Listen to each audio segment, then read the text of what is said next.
Concerning the medial meniscus, a more comprehensive examination may be necessary. This begins with the knee flexed at 30 degrees, analyzing the anterior, middle, and then posterior segments, followed by probe testing. Pie crusting allows for better visualization.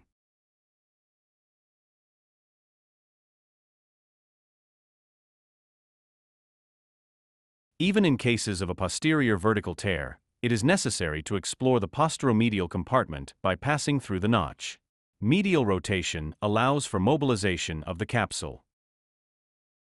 A finger test is performed.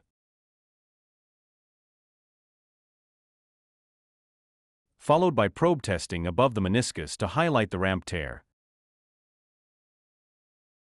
Then passing under the meniscus to demonstrate the gap.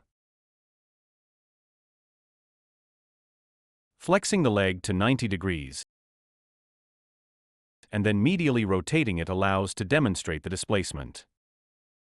This video shows the medial tibial plateau and the reduction of the inferior tibial meniscal ligament. Then postéro-médial finger mobilization is then performed, followed by the use of a probe to confirm the gap at the site of the lesion.